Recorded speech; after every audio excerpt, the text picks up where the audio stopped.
ఈ యూట్యూబ్లో చాలామంది టాపర్ స్టాక్స్ అని కానీ లేకపోతే కరెంట్ అఫైర్స్ మీద డిస్కషన్స్ లేకపోతే కొన్ని న్యూస్ పేపర్ యూట్యూబ్ ఛానల్స్ ఉంటాయి ప్రింట్ అని. సో వాళ్ళు రకరకాల పొలిటికలే కాదు కరెంట్ అఫైర్స్ కాంటెంపరీ ఇష్యూస్ మీద ఇంటర్నేషనల్ రిలేషన్స్ వీటి మీద చాలా డిస్కషన్స్ జరుగుతాయి. కడ్డక్ లెటర్ బై శేఖర్ గుప్తా అని ఒకటి ఉంటారు. ఆయనవి చాలా వీడియోస్ ఉంటాయి ఇలాగా. సో ఇలాంటివి మనకి యూపీఎస్సీ ప్రిపరేషన్లో కానీ అండ్ జనరల్ అవేర్నెస్ పెంచుకోవడానికి చాలా హెల్ప్ అవుతాయి.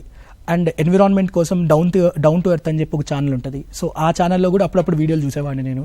ఈ ఇన్నోవేటివ్గా క్రియేటివ్ సొల్యూషన్స్ ఉంటుంటాయి. ఇలా దీనివల్ల ఏంటంటే ఐడియాస్ వస్తుంటాయి ఆర్ ఏం చేస్తున్నారు అన్నది అర్థమవుతుంది. ఇవి కొన్ని క్వశ్చన్స్ సాల్వ్ చేయడానికి హెల్ప్ అయ్యేది.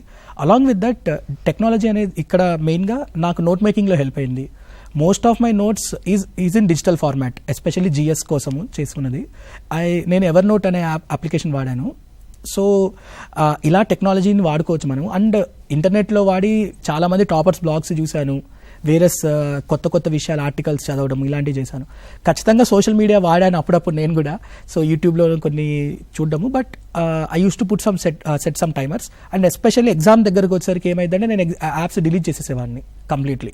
ఎగ్జామ్ లేనప్పుడు కొంచెం అప్పుడప్పుడు వాడేవాడిని, బట్ ట్విట్టర్ కానీ ఇన్స్టాగ్రామ్ అని కానీ. బట్ అదర్ టైంలో యాప్స్ డిలీట్ చేసేసి నేను కంప్లీట్లీ డిస్ట్రాక్షన్ తగ్గించుకోవడానికి as much as possible try చేసేవాడిని.